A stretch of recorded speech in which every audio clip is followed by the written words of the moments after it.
All right, we are back. It is the first episode of the regular season 2024 Infinity Fantasy Baseball League podcast.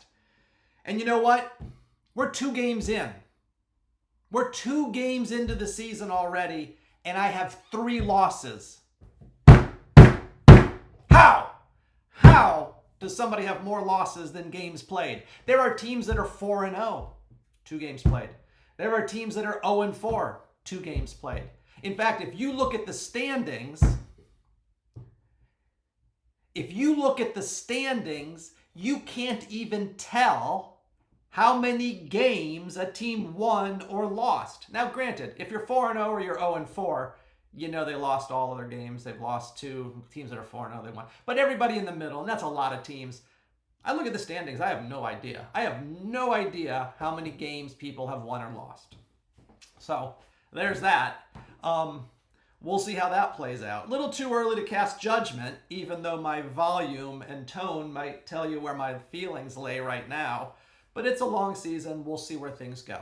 We got a lot to cover today. We got 2 games, 2 weeks. We had that stub 4-game first 4-day game. I'm not going to talk much about that. That's ancient history at this point. But yeah, we got a lot to cover. I don't know if I'm going to bring any surprises into this podcast, but definitely got some things teed up for the season. And let's just go straight into the game recaps. All right, where do we start? Why don't we start with what was probably billed as the game of the week? And that would be Red Wine Redbirds against Arizona Diablos Blancos. Yeah, that went too fast. Let's slow it down. Let's take a look at that again, slow motion.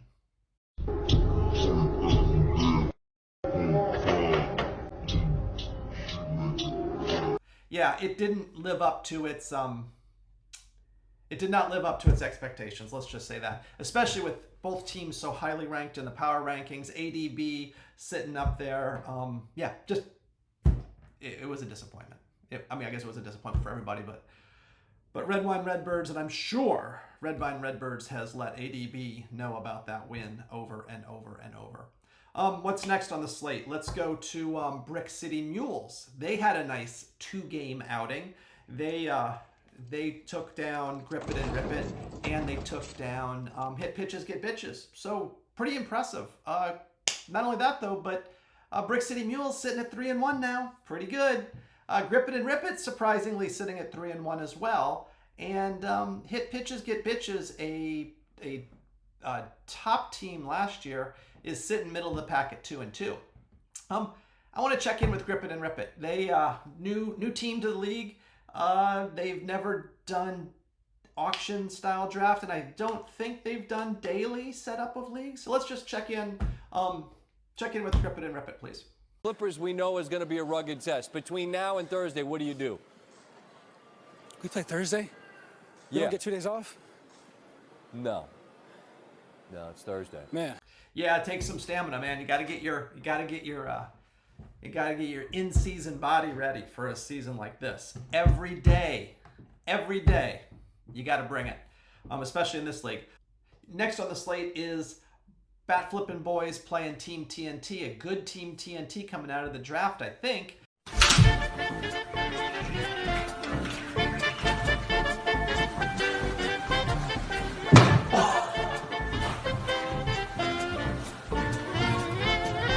But anyway, this one went to Bat Flippin' Boys, and yeah, there you go. What's next? Next one we have is, I don't know if it's an upset because I don't think we know enough about the teams, but Breaking Brad goes down a second time. And just brutal. Let's just listen carefully because the commentator on this is spectacular. Bat Cave. He loves to eat. I guess John Crystal's going to visit the Bat Cave. The lights will go out. Can you imagine the stench? And, well, I don't even want to describe this. It's disgusting. Yeah. Yeah, so we are not seeing a Breaking Brad that we expected. In fact, with the prospects that he had lined up last year, we thought for sure he was going to dominate the league year in and year out. But an awkward draft situation this season. He'll probably rely on that throughout the season to make excuses. Just handcuffed him. We'll see. We'll see if he gets his act together. Yeah, whether he gets it together or not, I guess that's on him. But right now, I want to show you his most recent interview, and it's a far cry from that big, powerful league champion we had last season. Well, what's your best attribute? I got brains. I got big old brains. Like a dinosaur, I got dinosaur brains. Okay, Bobby, dinosaurs had brains that were the size of a pea. I know. Maybe I got a whole can of peas. Okay, Bobby. I got a case, I got a pallet, I got a whole warehouse of peas in my head. It's like, knock, knock, who's there? Peas. Bobby.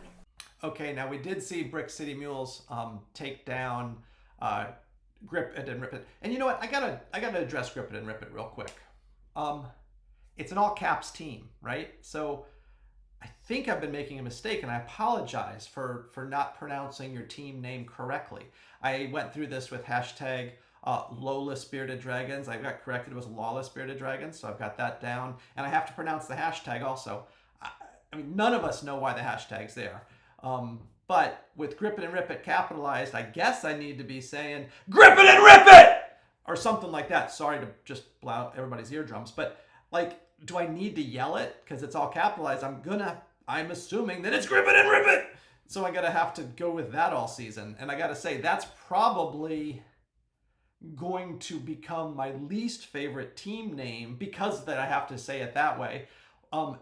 Topping Raleigh Fingers Your Sister. Because when I have people in the house, that's a really awkward thing to say out loud. People are all around and they can hear that. Right now I got the house to myself, so I'm happy to say, Raleigh Fingers Your Sister and Grip It and Rip It! Nobody's bothered by that. Anyway, we did have this, and I don't really know if Grip It and Rip It is being new to the league, knows the etiquette and trash talk. But the subtler the trash talk, the more effective. But I mean, you know, this was fine. I got no problem with this. At least you're diving in and doing it. But again, subtlety. Subtlety in the trash talk is much better. I know I said we're not going to trash down on Matt's Marauders all season, but we're not going to let them escape. That's no fun. And here you go, Juneau Eskimos taking them down, you know, Nintendo style. Here we go!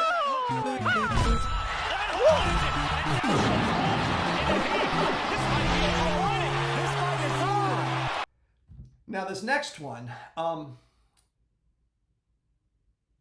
this next one's a little bit more interesting. It's hashtag Lawless Bearded Dragons. He's 2-0, 4-0, whatever you want to say. Whatever, not going there. I'm trying to avoid going there. He had something to mention to the podcast. I don't know who you're talking to, so let me clue you in. I am not in danger, Skylar. I am the danger. A guy opens his door and gets shot, and you think that of me? No. I am the one who knocks. Now, hashtag Lawless Bearded Dragons has 2 wins. The first one in the first week came in over Bat Flippin' Boys, and we're going to go some game film on that one. It's kind of interesting on this. The game film, I'm probably going to try and do this every week, but what we're going to see here is the first week matchup between these two teams. What you need to know to set the stage is hashtag Lawless Bearded Dragons won by, 30 points or something. I can bring it up here. He won, but he didn't dominate. He won by almost 50 points, let's say. But there was some big managerial mistakes by Bat Flippin' Boys. He started, he went with the strategy of trying to stream a lot of pitchers, and it just blew up in his face. Kyle Freeland gave him a negative 23 right out of the gate. There was also another day where he made a managerial mistake and didn't start Justin Turner, and I think he lost something like, 20-something points that he could have had from Justin Turner. And it would have brought him close. There's some other mistakes he made here and there. But let's go to the game film because it's pretty exciting. As you can see, we're going to watch this. Bat Flippin' Boys comes into the match. Everything's good. And here we see a little bit of showing off. Here's where he forgets to start Justin. This is where things go off the rails. You'll see. Yep, look at that. And then right here, all right, there is where he starts Kyle Freeland, and it's just over. What are you going to do? He's walking away, got a limp. Live to fight another day, I guess. All right, and then in his second game, he was playing Team J to the P. Team J to the P had a nice start in the first week, and in this one, things didn't go so well for J to the P. In fact, it was devastating. This was an absolute blowout, and let's go show the game film. In our editorial discussions this morning, we were asked not to show the image from this video because of its violent and disturbing nature. Oh, wow. Okay. I didn't get the memo, guys. You gotta feed this to me before the show starts to tape. I need to know these things. Anyway, you can see they don't believe that pain and suffering, at least some degree of pain and suffering, should be shown. I disagree. I'm in favor of showing pain and suffering no matter how intense it is.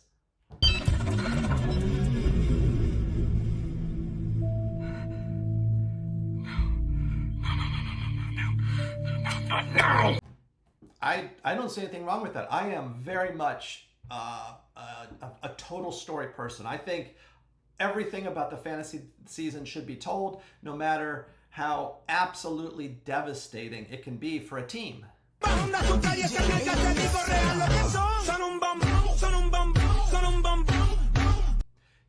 It is what it is. Anyway, we have a situation here where not only did Team J to the P lose in a brutal fashion to hashtag Lawless Bearded Dragons, but yeah.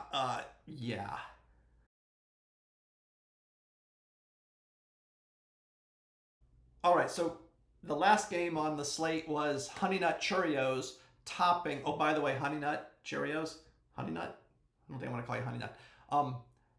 Nice team logo. I think you did a good job with that. That's pretty sweet. Anyway, Honey Nut Cheerios topped ALD3 Sour Grapes, and it was kind of close, but not close enough. Somebody once told me the world is gonna roll. All was not lost because ALD3 Sour Grapes, even though they lost, they still had a smile on their face.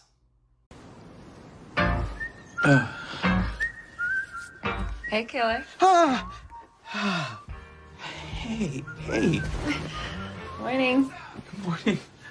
Do you want breakfast? Okay. Okay, cool. Pancakes? Yeah. Bacon? Yeah.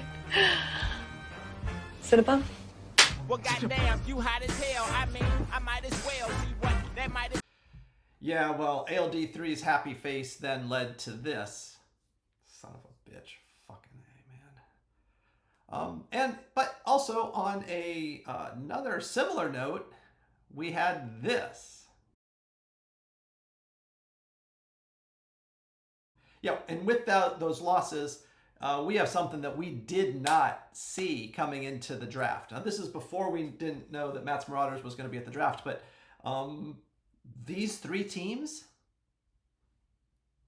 all 0-4 or 0-2 or whatever you want to say. Anyway, that's it for the game recaps. Let's move on to the next segment. All right, so now game recaps are done. Let's talk about the standings. And I know I talked a little bit about the 2-0, 4-0, blah, blah, blah stuff. But let's just go straight into it. Here's your standings. You all have access to this. I'm not going to dwell on it at all. But let's look at some of the other standings, right? Let's look at what sane people do with standings after 2 games. And this is where we would sit if we were sane people.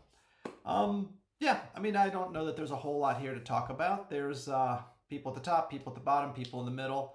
4 teams with no wins. 4 teams with no sane person scoring rule wins. That hurts. Let's move over to everyone versus everyone standings. Now, this is a little bit different. Again, not going to dwell on it. We're only 2 games into the season. We don't want to panic. But look at those teams near the bottom. Whew. Might need time to panic. yeah, just putting it up there for information. No comments on it whatsoever. Also, I just I don't want anybody to think that I'm actually like really upset about the current bonus wins and losses. It's fun. I like it. We'll see where it goes. I still am a little concerned, equal parts concerned and excited. But anyway, these are your standings. Don't want to spend any time on them. But I do want to talk to the teams near the bottom. Come on in. Those of you who are sitting at the top, just go forward. Go forward. A couple minutes. This is only for the guys at the bottom. It sucks being down here, guys. I know it sucks. So, one of the many guests we're going to have this season, I was able to get a special guest to come in and talk to y'all and provide a little bit of motivation, a little motivational speaking. I don't think I need to tee him up any more than what's going to happen when I run the video that he put together for y'all. Yeah, here you go. I don't know what to say, really. We're in hell right now, gentlemen. Believe me. And we can stay here, get the shit kicked out of us, or we can fight our way back into the light. We can climb out of hell. 1 inch at a time. Now, I can't do it for you. I'm too old. The margin for error is so small, I mean, 1/2 a step too late or too early, and you don't quite make it. 1/2 second too slow, too fast, you don't quite catch it. The inches we need are everywhere around us. Hell yeah. They're in every break of the game, every minute, every second. We fight for that inch. We tear ourselves and everyone else around us to pieces for that inch. We claw with our fingernails for that inch. Because we know when we add up all those inches, that's gonna make the fucking difference between winning and losing. Between living and dying. What are you gonna do?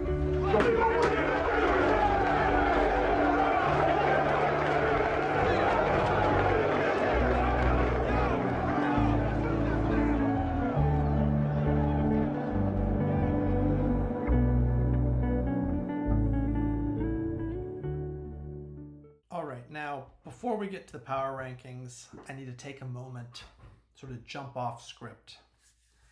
And I have to address the elephant in the room. And when I say elephant, I mean that fat fuck Joey Gallo. This is what I need to address. Now, I got total forgiveness for the Lawless situation here. He drafted him, threw a buck in at the end of the draft. It was, he's just probably screwing with me. That's okay. In fact, I respect it. But this at the top, that's April 8th. And we need to talk about this. Grip it and Rip It was not here last season. So maybe I need to frame this a little bit better. In fact, it is, I do view it as part of this podcast role to protect people from bad choices, most notably the bad choices made around Joey Gallo. He's tempting. I get it. He hits home runs. I get it. So with that, I am going to bring back a segment we had during the first half of last year, and that is, it's Joey Gallo time. Yeah.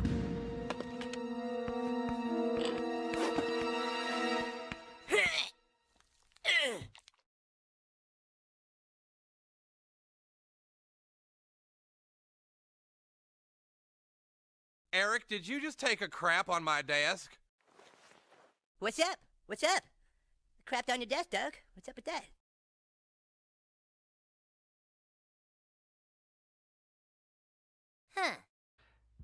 Now, we're gonna take a look at this because it is possible. It is possible when you look at this stat situation that Gallo's in, that maybe this is more like this.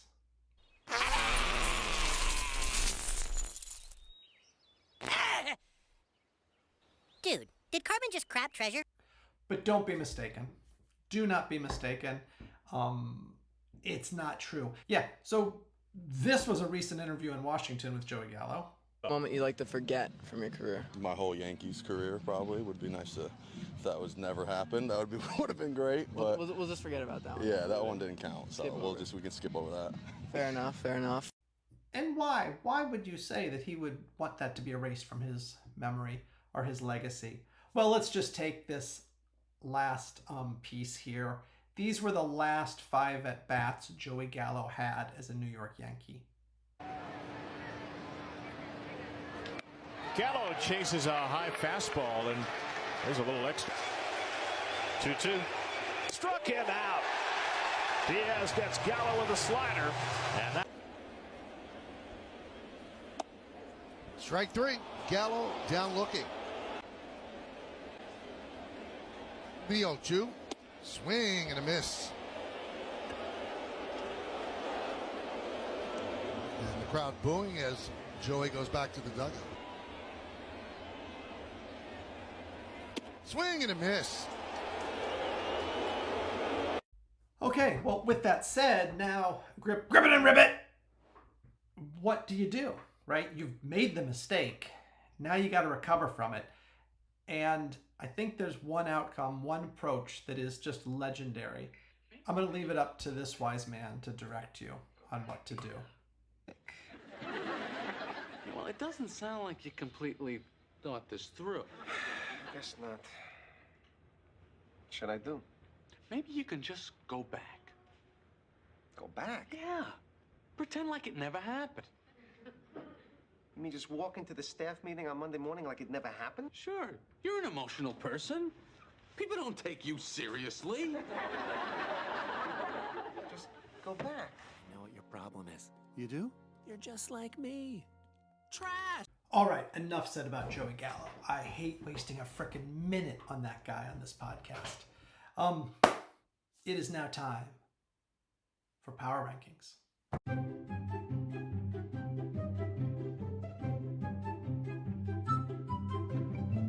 So we're going to do this back to the normal way, just the top 5. Everything in between is just left up to the imagination. There's just too much just controversy in the middle there. There's too many ties and all that. So we're staying with the same old. Top 5 and the bottom's number 16. And number 16, I don't think it's anybody's surprise. And we might have to figure out if there's a better way to do this. But number 16 coming in is Matt's Marauders. Woo! All right, so now we're moving up. Skip all the way up to number 5, and 1, 2, 3, 4, 5. It's going to be kind of interesting. We had our preseason ranks. Maybe we can go back to that. Here is the preseason, post-draft, but before the regular season started, final preseason power rankings. Just so you have something to like benchmark against as we go forward. So here, now we're moving forward after our first 2 weeks. Number 5 coming in, not an undefeated team, Arizona Diablos Blancos. Falls from the number 1 spot. Top 5 is still respectable, especially for a team that is has a loss. Number 4. Oh, okay. Before I get to these next 2 teams, I probably need to talk about it a little bit. So before I actually was willing to be the messenger and convey number 4 to you and number 3, I had to find out I needed some reason for this. And let me go through number 4 and number 3, and then let me tell you some reasoning. Number 4, pretty big surprise. Team J to the P. Team J to the P. Team J to the P had a good preseason ranking, and they've held tight to that with some of their scoring. Number 3, and this is the one that's going to be the dagger. to some of you. Number 3, Juneau Eskimos. Yep, they were our number 3 preseason. They've held on to that position. They've done nothing to lose it, scoring a boatload of points across the roster. Here's the piece I need to let you know. For those of you who didn't make this top 5, it came down to perhaps injuries that are going to hurt you.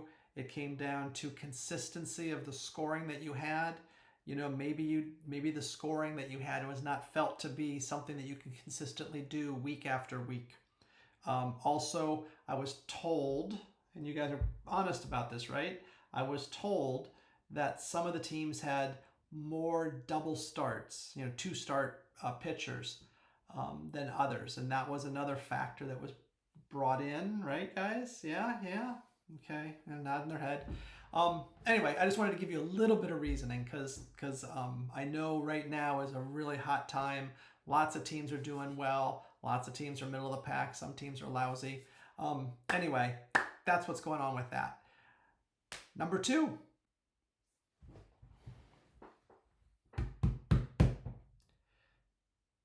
Hashtag lawless bearded dragons.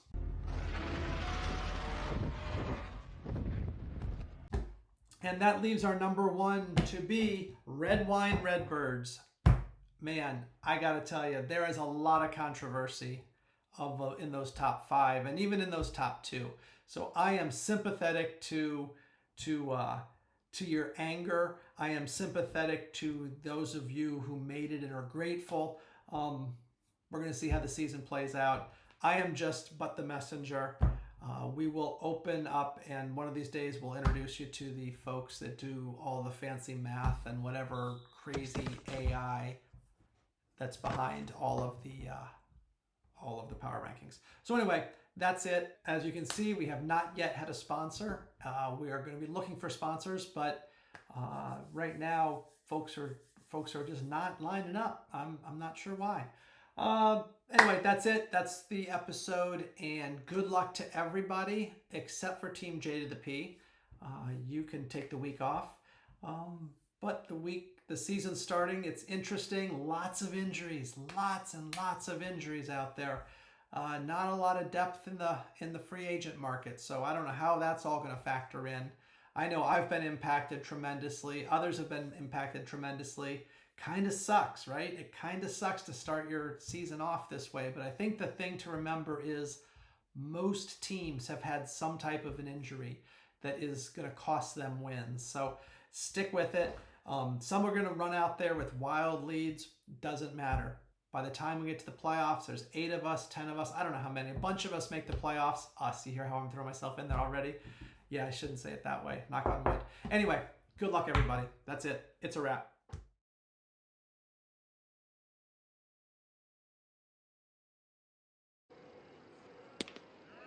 Hey Amir, listen to this. Amir, you're gonna like this. So we're playing at the Trop against the Rangers. Gallo's up. He lays a bunt down the third baseline against me. In my head, I'm like, "This really you gonna bunt next AB?" Dude, this man goes 800 feet dead center. For real? Yeah, like, oh, you gonna bunt and then go 800 feet dead center. Put a hole in the back of the Trop, bro. I mean, hey, that bunt was nice though. That bunt, you were so pissed when I bunted. Yeah, I was like, "What are you doing, bro? You're literally." He was staring. All you do is hit dingers. No!